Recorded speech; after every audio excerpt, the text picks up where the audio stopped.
నాకన్యా వచ్చేసా తెచ్చేసా. నాగేశ్వరం ఊదటం తప్ప ఇంకేమీ తెలియదు నీకు. పొయ్యి ఊదే కర్మ పట్టిందా? అక్కడ ఏంటి అలా రెచ్చిపోతున్నావు? నేను తెమ్మనవి తెచ్చావా లేదా? తెచ్చానండి బాబు. ఇదిగో ముక్క, ఇదిగో చుక్క. సారా నా చేతికిచ్చి నా కాడు తీసుకో. కాళ్ళేంటండి బాబు, మొత్తం అన్ని బిసికేస్తాను. మంగారు మా పెళ్ళి ఎప్పుడు చేస్తారండి? అప్పుడేనా, ముందు నా కోరిక తెచ్చాలి కదా. చెప్పమా, ఆ క్షణంలో తీర్చేస్తాను. ఏముంటాయి, బల్లి బుర్రలో ఉన్న రసాన్ని ఓ లీటర్ తాగాలని ఉంది. ఏంటి? ఎద్దు కన్ను, దున్నపోతు గుండె, గుర్రం నాలక ఇవన్నీ తీసుకొచ్చి శనికాల మీద వేసి రంగరించి ఉప్పు కారం జల్లి కటకముక్క మాంసం తీసుకొచ్చి దీంట్లో కలిపి ఉడికించి బటన్ అదేంటమ్మా తిమింగలం మాంసం, అదే తిమింగలం పాలతో చేసిన పాయసంతో కలిపి తింటా నా సామి రంగా. బాబు గారు అయ్యా, ఇదేం బాలేదయ్యా. ఏంటా నువ్వు అనేది? ఈ బుల్లోని మరీ అంత ఏపుతుండే ఏం బాలేదు.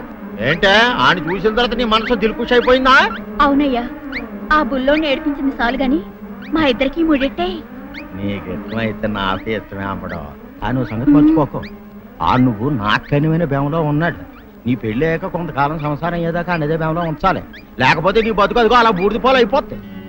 నాగకన్యా, ఓహోయ్ ఓహోయ్ ఓహోయ్, నా నాగకన్య నాకు దక్కించండి. మీ మేలు జన్మలో మర్చిపోను. ఇదిగా నా మేలు మర్చిపోయినా పర్వాలేదు గాని ఓ సంగతి మాత్రం మర్చిపోక. ఏంటండి? నా కూతురు పెళ్ళయ్యాక దాని కంటమటగానో నీటి చొక్కన కారిందో కాట్లే పెట్టా.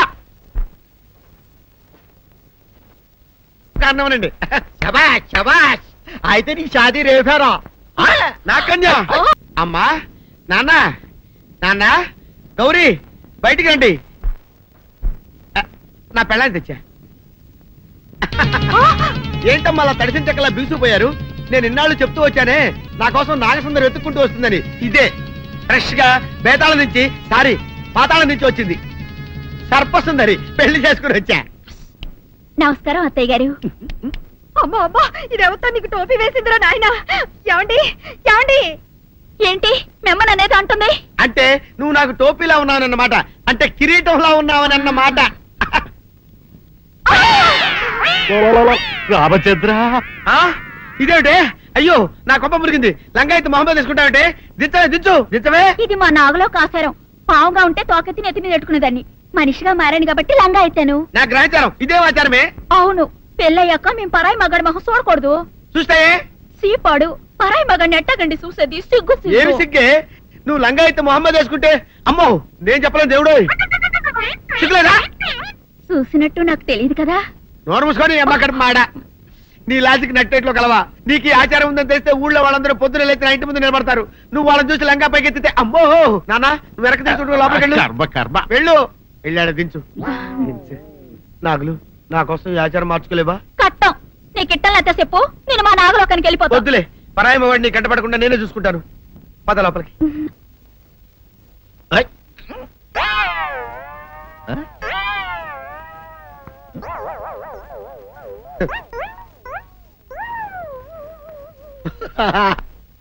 అల్లుడు గారు, ఇదేంటండి ఎవరో చచ్చిపోయినట్టు దిగాలుగా కూర్చున్నారేంటండి? మావా అల్లుడు అల్లుడు, నా బేటీకి ఏమీ కాల. 300 కప్పలు తిన్న పావులాగా నెగడ తీసుకొని పడుకొని ఉంది. చూపిస్తా పద. చూడు.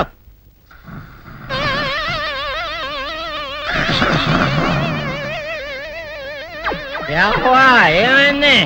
పొద్దున్నే 10 కోడిగుడ్లు 10 లీటర్లు పాలు తాగటం, తెల్లకిలా పడుకోవటం. మధ్యాహ్నం బండి అన్నం తింటాం, తెల్లకిలా పడుకోవటం. రాత్రి వరకు ఇదే పరిస్థితి. మధ్యలో కర్ర తీసుకుని కొట్టినా లేవదు. మా అమ్మ ఇంటి పని చేయదు, నా ఒంటి పని చేయదు. దీంతో చస్తున్నానంతే.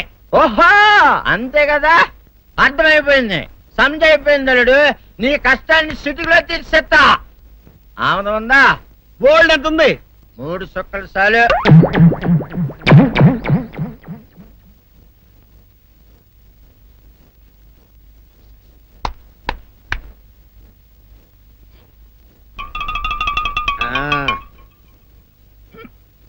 అల్లుడు చెప్పు, ఇప్పుడు ఏం పని చేయాలి? ఉదయం లేవగానే ఇల్లు వాకిలి చిమ్మి రంగవల్లులు దిద్దటం, ఇంట్లో వాళ్ళ బట్టలన్నీ ఉతకటం, వంట వార్పు చేయడం. అంతేనా? అంతే మామ, నీ మీసమదొట్టు. వెంకట సుబ్బమ్మ ఉఠో, లేచి నీ కాళ్ళు అందరి మీద బయట కట్టా, బయటికి దాలో.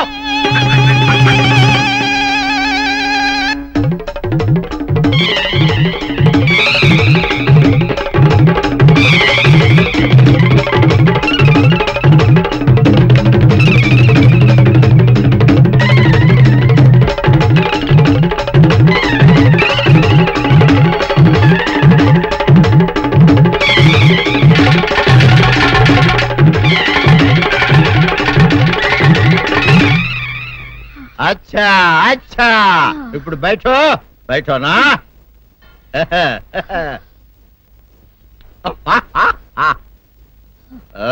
అల్లుడు, ఇప్పుడు అందరికి సంతోషమే కదా?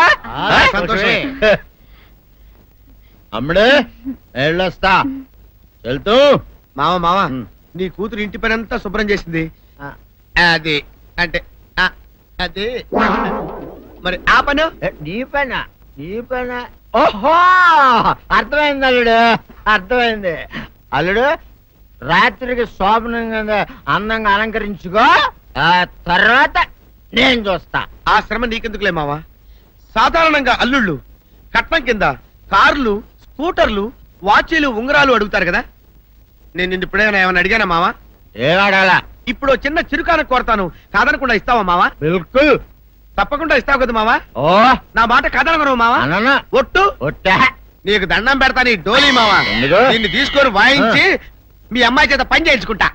ओहा, ओहा, क्या दिमाग है रे तुम्हारा बेटा? बजाओ, ले जाओ, ये डोल अच्छा तरह बजाओ. बजाता मावा, तू जाओ, तू जाओ. जातू रे. बजाता मावा, सर्प सुंदरी.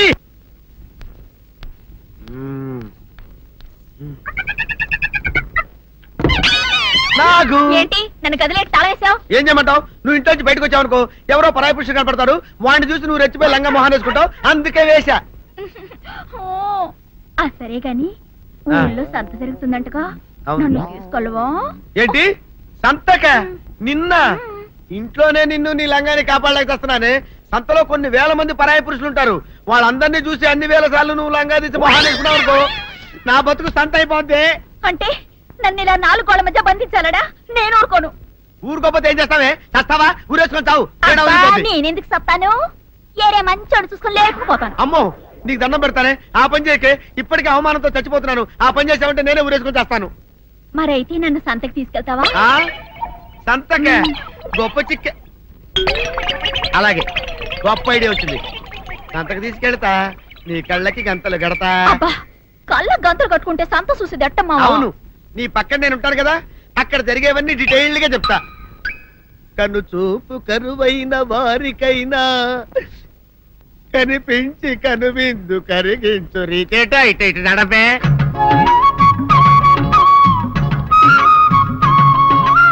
ఏంటండి మీ ఆవిడ హళ్ళకి హొత్తహచ్చారు? ఏం చేయమంటావు నాయన? సంతలో ఇంతమందికి కళ్ళకి గంతలు కట్టలేను కదా. అసలు హొద్దెన్ను హత్తాలండి. ఇప్పుడు చెబితే దడుచుకొని చస్తావు గాని, తీరికి దొరికినప్పుడు ఇంటికి రా, డీటెయిల్డ్ గా చెప్తా. వంతలుగా హమ్మంతాలా, హోల్ హోల్ తెచ్చుకోమంతాలా? ఓరని అబ్బా.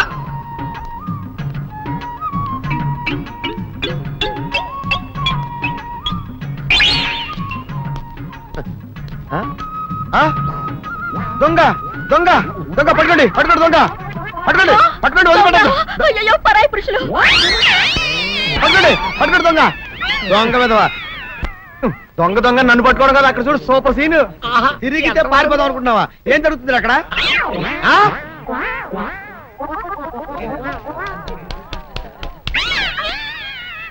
నిజమే, పదండి పదండి అనండి. నీతో లాభం లేదే. నీకున్న లంగాలు చీరలని తగలబెట్టించేసి నీ చేత జీన్ ప్యాంట్ చేస్తే నాకు మనశ్శాంతి ఉండదు. అదా అదా అదా అదవే. బాబు గారు, ఏంటి చెల్లెలి పెళ్లి శుభలేక? అవునండి, ఆగమేఘాల మీద అచ్చొత్తిచ్చానండి లగ్న పత్రికలు. తమరు దగ్గరుండి జరిపించాలి పెళ్లి. శుభం. తప్పకుండా జరిపిస్తా. ఇది అన్నట్టు పెళ్లి పనులకి ఎవరైనా మనుషులు తక్కువైతే చెప్పు, నా కొడుకు బుల్లిరాజు గారిని పంపిస్తా. చింతకాయం కాదు, మా ఇంటి నిండా బోల్డ్ మంది పనోళ్ళు పాలేర్లు. అసలే మాది ఇప్పుడు తొరల వంశం. వస్తానండి, అవతల బోల్డ్ మందికి వంచాలి లగ్న పత్రికలు. సెంతకాయలు అమ్ముకునేదానికి సిరిమాలత్యం పడితే సెంతకాయని చూసి సి వంకర టెంకరగా ఉంది, ఇదేం కాయా అని అడిగిందంట. అట్టుంది దీని కథ. డాడీ ఏంట్రా ఇది విషయం, ఇది కిరసనాయలు, ఇది తాడు. అర్జెంట్ గా చచ్చిపోవాలంటే ఈ మూడిట్లో ఏది బెటర్ చెప్పు డాడీ. ఈ ఇసం తాగి ఈ కిరసనాయలు మీద వేసుకుని ఈ తాడు ఊరేసుకుని అగ్గిపుల్ల లపక్కన వెలిగించుకున్నారనుకో టపక్కన ఎగిరిపోతారా. అవును, ఎంతకీ ఈ ఏర్పాట్లన్నీ ఎవరి సాగు కోసమో? నేనే ఆత్మహత్య చేసుకుందాం అనుకుంటున్నాను. ఉరి, ఉరి, ఉరి, ఉరి, ఉరి, ఉరి. నా బావి పేసినంట నువ్వు బతికొండంగానే నీ ముఖం పగలు చూస్తే రేత్రి కల్లోకి వస్తుంది. అట్టానికి నువ్వు సచ్చి దెయ్యమయ్యావనుకో దెయ్యాలు కూడా బెదిరి సస్తాయి. నువ్వు సచ్చకరా చచ్చుతా, సచ్చకరా. నేను చచ్చుతా. అయినా అంత అర్జెంట్ గా సత్తాల్సిన కర్మ నీకేంట్రా ఇప్పుడు? ఎందుక నేను ఆ పిల్లని లవ్ చేశా. ఆ పిల్లను నేను పెళ్లి చేసుకుంటానంటే నువ్వు నో అంటావు. నేను నీ మాట వినను అంటే ఆ ఆస్తి కవర్ ఎవరికైనా ఇచ్చేస్తాను అంటావు. నువ్వు ఇచ్చేసే ఆస్తి కవర్ కంటే నేను ఇచ్చేసిన మనసే నాకు ముఖ్యం. అందుకే నేను చచ్చుతా. అదే విషయం. ఓరి నా బొగ్గుకొండ, నువ్వు ప్రెసిడెంట్ అవడం నాకు కావాలి గాని పేడెత్తుకునే అమ్మాయిని తీసుకొచ్చి నానా నేను దీన్ని ప్రేమించాను అని చెప్పు, నేను చేయకపోతాను. అవును, ఎంతకే ఎవరమ్మాయి? ఒకటే అట్లా సిగ్గుపడబాక, చాలా సండాలంగా ఉంది. ఎవరో చెప్పు. అది అది జానకమ్మ. ఏంటి జానకమ్మ? అమ్మా, నీ గని పిచ్చిగా నెక్కిందంట్రా. నా వయసావిని నువ్వు ప్రేమించడమేట్రా? ఛీ, జానకమ్మ కాదు డాడీ, ఆవిడ మనవరాలు సౌందర్యను ఆవిడ మనవరాలా? నా ఎదుకల్లో నా బొగ్గుకొండ కదే. రే, జానకమ్మ గారితో ఇయ్యమందడం అంటే నేను మాత్రం కాదంటని చెప్పు. వెంటనే వెళ్ళి వాళ్ళతో మాట్లాడి ఆ ముఖరథం పెట్టించుకొస్తా. అబ్బా, కింద ఒత్తులు తీసేసి ప్రాణాలు తీసేస్తున్నావు డాడీ. ముఖరథం కాదు డాడీ, ముహూర్తము. ముహూర్తము అదేలా ముఖరథము, అదే పెట్టించుకొస్తా. డాడీ, నేను ఇంకో డాడీ కాకుండా నీకే పుట్టినందుకు నాకు పిచ్చి హ్యాపీగా ఉంది డాడీ. ఆనందమానందమాయనే ఈ అందగాడు పెళ్లి కొడుకాయనే. తాతబ్బాయి గారు, ఈ శుభ సమయంలో మీకు విషయం చెప్పాలండి. మా బుల్లిరాజు గారు పుట్టినప్పుడు నా గురించి డాడీ చెప్పు చెప్పు చెప్పు. మా బుల్లిరాజు గారు పుట్టినప్పుడు మా ఆవిడికి పురుడు పోసిన మంత్రసాని ఈయన్ని చూసి పుట్టింది పంది పిల్లేమో అనుకుని అని అరిచి ముడిచిపోయిందండి. డాడీ ఇప్పుడు అవన్నీ ఎందుకు? ఆ ఊరుకోవా, మన జీవితాల్లో గొప్ప ఈ చిత్రాలు జరిగినప్పుడు 10 మందికి చెప్పుకోవాలా. ఇప్పుడు మంత్రసాని మూర్చిపోయింది కదండి. ఇకపోతే మా ఆవిడ ఎట్టండి సేపుల్లే నా కొడుకుని కన్నానని బెంగపడి పురిటి స్థానం అవ్వకముందే చచ్చిపోయిందండి. డాడీ, నేను నీ కడుపున పుట్టపట్ట కదా నాకు ఈ ఫేస్ వచ్చింది. నేను ఇంకొక నాన్నకు పుట్టిన అందంగా నన్ను పుట్టుండేవాడిని. ఇక చూడు, కాకి పిల్ల కాకి ముద్దురా. నీ మొహం ఎప్పుడు నాకు ముద్దొస్తూనే ఉంటుందిరా కన్నా. ఇకపోతే మా ఆవిడ చచ్చిపోయింది కదండి. ఈయన్ని ఎత్తుకోవడానికి వచ్చిన పని పిల్లలండి ఈయన చూసి దడుచుకుని పరుగో పారిపోయేవారండి. అసలు ఈడికి ఈ జన్మలో పెళ్ళవుద్దా అని నేను ఈ ఆడవని రోజు లేదనుకోండి. అట్లాంటిది మా బుల్లిరాజు గారికి మీ అమ్మాయితో పెళ్లి కుదరటం నిజంగా మా అదృష్టం కదండి. ఎంత మాట, మీలాంటి వారితో వీయమంతరం మా అదృష్టం. అలాగే అంత మాట్లాడతారు. పొంతులు గారు మొకరదం పెట్టేయండి. అయ్యా, ఈనాటికి సరిగ్గా 4వ రోజుకు ఓ మంచి దివ్యమైన ముహూర్తం ఉంది. అయితే అదే కాయ చేసేయండి. ఏం డాడీ? అట్లాగే ఏమండే, మా ఓడికి పెళ్లి ఖాయమైతే మా నూరు దేవాలయంలో దేవుడికి అభిషేకం చేయిస్తానని మొక్కుకున్నానంటే ఆ అభిషేకం ఇలా జరిపిస్తున్నాను. మీరందరూ పెళ్లి కూతురు తీసుకుని తప్పకుండా రావాలి. అమ్మో జానకమ్మ, నువ్వు కూడా తప్పకుండా రావాలి. ఎంత మాట, తప్పకుండా వస్తాను. అట్లాగేనమ్మా, వస్తానండి.